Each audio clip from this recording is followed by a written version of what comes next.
Previous video में हमने first video में इंट्रोडक्शन वीडियो में देखा था, टाइप्स ऑफ नंबर्स पढ़ा था, रेशनल एंड इरेशनल नंबर्स के बारे में पढ़ा था और एक्सरसाइज 1.1 हम लोगों ने कंप्लीट किया।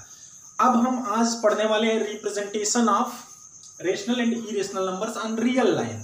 रियल लाइन पे सिंपली इंटीजर्स को रिप्रेजेंट करना और फ्रैक्शंस को रिप्रेजेंट करना आप क्लास 8 में भी पढ़े हो। यहाँ स्पेशली आपको पढ़ना है representation of irrational numbers on real line. तो आइए बात करते हैं रेशनल और इरेशनल को कैसे रिप्रेजेंट करना है। तो ज्योमेट्रिकली रिप्रेजेंट किया जाता है। सबसे पहले तो आपके पास एक अच्छी क्वालिटी का ज्योमेट्री बॉक्स होना चाहिए। ज्योमेट्री बॉक्स में इंस्ट्रूमेंट बहुत अच्छे होने चाहिए।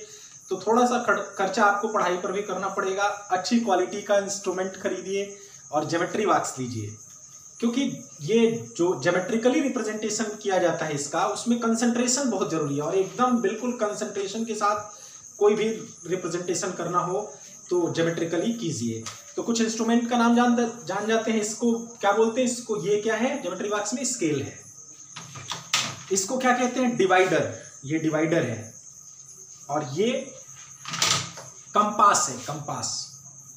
उसके बाद ये दो चीजें होती हैं, इसका नाम जानते हो आप लोग? इन दोनों को एक साथ कहा जाता है सेट स्क्वायर। तो ये इन सब से भरा हुआ एक ज्योमेट्री बॉक्स आपके पास होना चाहिए। उसके बाद आइए हम रिप्रेजेंट करके दिखाते हैं कैसे रेशनल को रिप्रेजेंट करेंगे। पहले रेशनल को दिखाते हैं। रेशनल नंबर्स होंगे तो p बाई क्यू के फॉर्म में होंगे, where q is not equal to 0। तो जनरली जो होता है ना, p बाई क्यू के फॉर्म में जो होंगे तो उसमें दो कंडीशंस आते हैं, या तो p बड़ा होगा या तो q बड़ा होगा। तो पहले हम बात कर लेते हैं कि if q is greater than p, तो इसको प्रॉपर फ्रैक्शन कहा जाता है।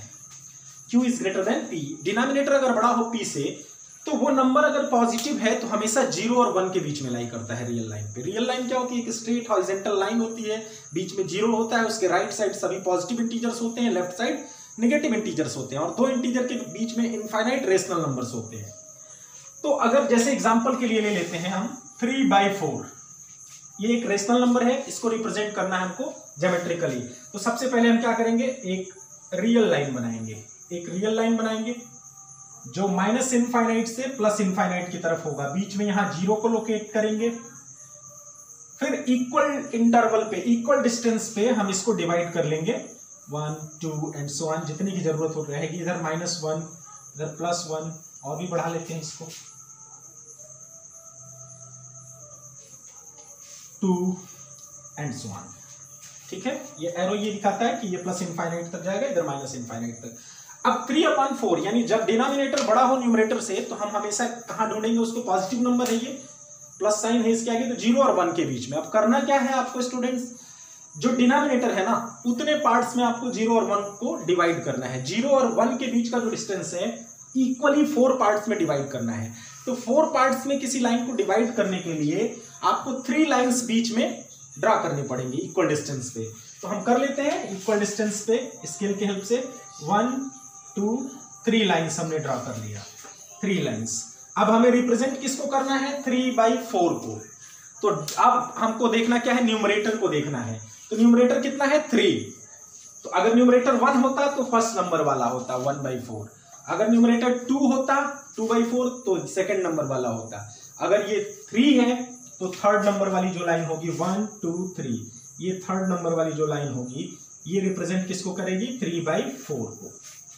इसी तरह से अगर मान लीजिए 1/6 होता तो 6 इक्वल पार्ट्स में डिवाइड करते हैं, फर्स्ट नंबर वाला 1/6 को रिप्रेजेंट करता। तो इस तरह से हम रिप्रेजेंट करते हैं अगर न्यूमरेटर बड़ा हो डिनोमिनेटर से। अब दूसरा केस भी देख लेते हैं। दूसरा केस क्या है? दूसरा केस अगर if q is less than p, अगर q लेस है p से तो डिवाइड हो जाएगा वो। फॉर एग्जाम्पल जैसे हमने ले लिया 5/4, मान लीजिए 5/4। तो स्टूडेंट्स करते क्या है? पहले हम अगर इस तरह का फ्रैक्शन है तो इसमें से होल पार्ट को निकाल लेते हैं। होल पार्ट समझ रहे हो ना? मिक्स्ड फ्रैक्शन में इसको कन्वर्ट कीजिए। मिक्स्ड फ्रैक्शन में कन्वर्ट करने के लिए 5 को 4 से डिवाइड करते हैं, तो 4 × 4 1, तो क्या लिखते हैं? 1 कंप्लीटेड 1/4। 1 इसका क्या है? होल पार्ट है और 1/4 फ्रैक्शन पार्ट है। तो इसको ऐसे भी लिख सकते हैं 1 + 1/4। अब ऐसा कर लेंगे तो 1 प्लस का मतलब 1 से आगे है और उसके बाद फिर देखो वही वाला कंडीशन जो पहले हम बता रहे थे, तो ये कहाँ होगा, 1 और 2 के ठीक बीच में हो, 1 और 2 के बीच में होगा।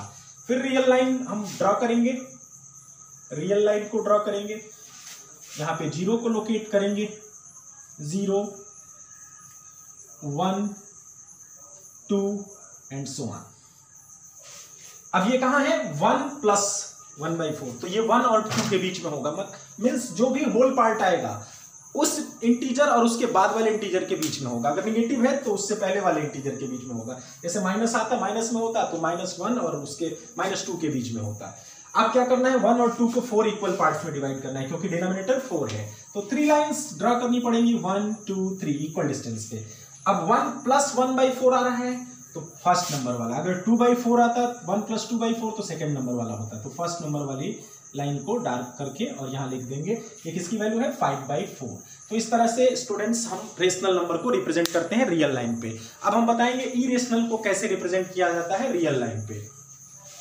आइए बात करते हैं उसकी। इरेशनल के बारे में हमने ये पढ़ा है कि या तो वो क्या होते हैं, neither repeating not terminating decimals होते हैं, या फिर नॉन परफेक्ट स्क्वायर के स्क्वायर रूट्स होते हैं। तो एक्चुअली जो नॉन परफेक्ट स्क्वायर के स्क्वायर रूट्स होते हैं वही आते हैं नाइदर रिपीटिंग नॉट टर्मिनेटिंग के फॉर्म में। तो आइए देखते हैं, जैसे एक सबसे स्मॉलेस्ट वाला पहले ले लेते हैं, √2। √2 को हम रिप्रेजेंट करना चाहते हैं, तो हम देखना चाहते हैं कि √2 किस तरह से रिप्रेजेंट होगा इसमें। तो √2 को रिप्रेजेंट करने के लिए सबसे छोटा ही है, तो हम पहले 2 नंबर ढूंढेंगे, 2 इंटीजर मीन्स 2 होल नंबर्स ढूंढेंगे जिनके स्क्वायर का सम 2 ही होता है। तो ऐसे नंबर्स हमको मिल जाएंगे, क्या होते हैं, 1 और 1 स्क्वायर प्लस 1 स्क्वायर। अब हम यहाँ पे थोड़ा सा पाइथागोरियन ट्रिक का यूज करेंगे, पाइथागोरियन ट्रिपलेट। एक स्ट्रेट लाइन बनाएंगे, हमें ये पता है पाइथागोरस थ्योरम से, या पाइथागोरियन ट्रिपलेट आपने क्लास 8 में पढ़ा होगा कि किसी 2 साइड के स्क्वायर का सम तीसरे साइड के स्क्वायर के इक्वल हो रहा है तो वो एक राइट ट्रायंगल बनाते हैं। तो वही कुछ हम यहां भी करने वाले हैं। एक रियल लाइन सबसे पहले ड्रॉ करेंगे, यहां पे ओ ले लेंगे, ये 0 पॉइंट है। अब यहां से 1 यूनिट मेजर करेंगे, स्केल है, स्केल के हेल्प से मेजर कर लेंगे 1 यूनिट। और फिर कंपास के हेल्प से हम यहाँ 90 डिग्री का एंगल बनाएंगे। 90 डिग्री का एंगल तो बनाने आता होगा, एक आर्क कैसे लगाएंगे, फिर यहां से लगाएंगे, फिर यहां से लगाएंगे, 120 बन गया। फिर इन दोनों को यहां से करेंगे क्रॉस और एक यहां से करेंगे, तो ये क्या बन जाएगा, 90 बन जाएगा। 60 और 120 के ठीक बीच में, मीन्स ऐसा होगा, ये 90 बन गया। अब इसको 1 यूनिट पर इसको भी कट कर लेंगे, 1 यूनिट पे कट कर लेंगे। ये भी 1 यूनिट है आपका, ये भी 1 यूनिट है, ठीक है। ये ए हो गया। अब ये बी हो गया, बी से ओ को ज्वाइंट कर लेंगे। जब बी से ओ को ज्वाइंट करेंगे, ये 90 डिग्री है, ये 1 यूनिट है, ये 1 यूनिट है। तो पाइथागोरियन ट्रिपलेट क्या कहता है कि इसकी वैल्यू कितनी होगी, √1 स्क्वायर प्लस 1 स्क्वायर। ऐड करेंगे 1 स्क्वायर प्लस 1 स्क्वायर कितना आएगा, √2। ये जो डिस्टेंस है स्टूडेंट्स, वो क्या है, √2 को रिप्रेजेंट करना है। बट हमको कहाँ रिप्रेजेंट करना है, इसको रियल लाइन पे लाना है। तो इसको रियल लाइन पे कैसे लाएंगे, खींच के लाएंगे, पकड़ के लाएंगे। खींच सकते हो, नहीं खींच सकते तो आइए, उसको एक तरीका है उसको रियल लाइन तक लाने के लिए। कैसे लाएंगे, हम अपना स्केल पेंसिल लगाएंगे कहाँ पे, कंपास में, और निडल को यहाँ रखेंगे और ये डिस्टेंस मेजर करेंगे। ये हो गया ये डिस्टेंस। अब इसको खींच के ऐसे ले आएंगे। जब खींच के ऐसे ले आ रहे हैं तो वही डिस्टेंस नीचे आ गया और आके कहीं ना कहीं कट करेगा इसको। जहां कट करेगा वही पॉइंट हमारा क्या होगा, √2 को रिप्रेजेंट करेगा। अब अगर √3 आपको रिप्रेजेंट करना है तो क्या करना होगा, √3 तो किसी भी 2 नंबर का इंटीजर्स का या होल नंबर्स का स्क्वायर का सम करोगे तो 3 नहीं आएगा, स्क्वायर के सम का, स्क्वायर का सम। तो उस केस में हम क्या करेंगे, पहले √2 बना लेंगे। ये √2 हमारा बन गया। √2 बनाने के बाद फिर इस पॉइंट बी पे, मीन्स लाइन OB के पॉइंट बी पे फिर एक परपेंडिकुलर लाइन ड्रॉ करेंगे। वो ड्रॉ कैसे करेंगे, with the help of compass, compass से ड्रॉ करेंगे और फिर उसको 1 यूनिट पे कट करेंगे। इसका नाम C होगा और इसको फिर यहां पे ज्वाइंट करेंगे। तो ये √2 का square 2 plus 1 √3 means square root में √2 का स्क्वायर प्लस 1 का स्क्वायर इक्वल टू क्या हो जाएगा, 2 + 1 √3 को रिप्रेजेंट करेगा। √4 तो इंटीजर है तो वो तो सिंपली आप कर सकते हो। अब आपका क्वेश्चन नंबर 3 है जो रूट 5 को रिप्रेजेंट करना है। तो आइए हम उसको भी बता देते हैं, रूट 5 को कैसे रिप्रेजेंट करेंगे। ये उम्मीद है सीख गए होंगे, इसमें आपको प्रैक्टिस करने की जरूरत है, जब तक प्रैक्टिस नहीं करेंगे तब तक नहीं आएगा। तो रूट 5 का रिप्रेजेंटेशन हम देख लेते हैं कि रूट 5 को कैसे रिप्रेजेंट करेंगे। तो रूट 5 को रिप्रेजेंट करना है तो रूट 5 को सबसे पहले चेक करेंगे कि दो होल नंबर्स के स्क्वायर का सम होता है क्या, तो बिल्कुल होता है। 2 स्क्वायर प्लस 1 स्क्वायर अगर करते हैं तो 5 आ जाता है। अब हमें क्या करना है, एक रियल लाइन ड्रॉ करनी है। एक रियल लाइन हमने ड्रॉ कर लिया, इसमें 0 को मार्क कर दिया, ये 0 हो गया मान लीजिए। अब यहां से इक्वल डिस्टेंस पे 1 यूनिट, ये 2 यूनिट, 3 यूनिट। सेकंड नंबर पे जो है ये 2 यूनिट हो गया। अब 2 यूनिट वाले पे हम क्या करेंगे, एक 90 डिग्री का एंगल ड्रॉ करेंगे with the help of compass. आपको कंपास से ही करना है, आपको कंपास से ही करना है। 90 डिग्री का एंगल बनाना सीख लीजिए अच्छी तरह। और इसको 1 यूनिट पे कट करना है। कहां से, ये ए पॉइंट है, ए बी की डिस्टेंस कितनी होनी चाहिए, 1 यूनिट। अब फिर देखिए हम इस ओ बी को ज्वाइंट करेंगे, तो ये कितना है 2 और ये है 1। इसको थोड़ा और ऊपर तक बढ़ा लेंगे, तो ये होगा रूट 5 को रिप्रेजेंट कर रहा है। रूट 2 का स्क्वायर अंडर रूट में 2 का स्क्वायर प्लस 1 का स्क्वायर। अब ये डिस्टेंस हमको लानी है रियल लाइन पे, तो वही हमने जो बताया कि कंपास से इसको खींच के लाएंगे, यहां से पेंसिल ऐसे खींच के लाएंगे, जहां पे ये रियल लाइन को टच कर रहा है वही रूट 5 है। इस तरह से आपका ये एक्सरसाइज 1.2 का थर्ड क्वेश्चन है, जिसको रिप्रेजेंट करना है उसको मैंने बता दिया। फर्स्ट और सेकंड क्वेश्चन हम बता देते हैं, ओरल है बिल्कुल। देखिए, state whether the following statements are true और फॉल्स, जस्टिफाई योर आंसर। आपको अपने आंसर को जस्टिफाई करना है, ट्रू फॉल्स सेलेक्ट करना है। एक्सरसाइज 1.2 का फर्स्ट क्वेश्चन, एक्सरसाइज 1.2 का फर्स्ट क्वेश्चन, एक्सरसाइज 1.2 का फर्स्ट क्वेश्चन। फर्स्ट क्वेश्चन है, every irrational number is a real number. Every irrational number is a real number, बिल्कुल सही है, ट्रू है, क्योंकि जितने भी रेशनल और इरेशनल होते हैं सब रियल नंबर ही होते हैं। तो ये स्टेटमेंट ट्रू है, because every irrational number is also a real number, because root 2 root 5 also real number. Second पूछ रहा है, every point on number line is of the form root m where m is a natural number. कह रहा है हर point जो होता है वो रूट m के फॉर्म में ही होगा रियल लाइन पे। तो ऐसा बिल्कुल नहीं है, रूट m के फॉर्म में नहीं होता है, ये फॉल्स स्टेटमेंट है।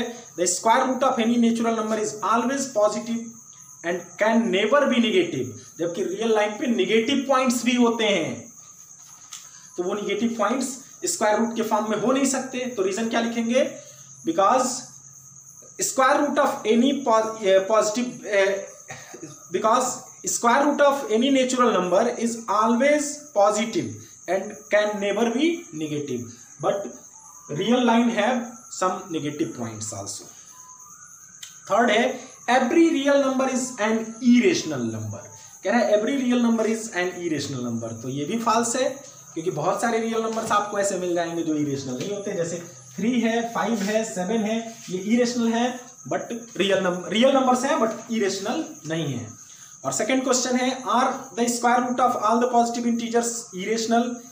कह रहा है कि क्या सभी पॉजिटिव इंटीजर्स का स्क्वायर रूट इरेशनल होता है, तो नो। आंसर क्या है, फॉल्स है, नो, ऐसा नहीं होता है। If not give an example, अगर ऐसा नहीं होता है तो एग्जाम्पल दीजिए, तो आप दे दीजिए कोई भी परफेक्ट स्क्वायर, लिख देंगे no, because root 4 is equal to 2 which is not irrational, root 9 is equal to 3 which is not irrational, root 16 equal to 4 which is not irrational। तो ये आपका एक्सरसाइज 1.2 आज फिनिश हुआ। अब नेक्स्ट एक्सरसाइज 1.3 के video में हम मिलते हैं, फिर तब तक आप आगे के क्वेश्चन करेंगे। Thank you.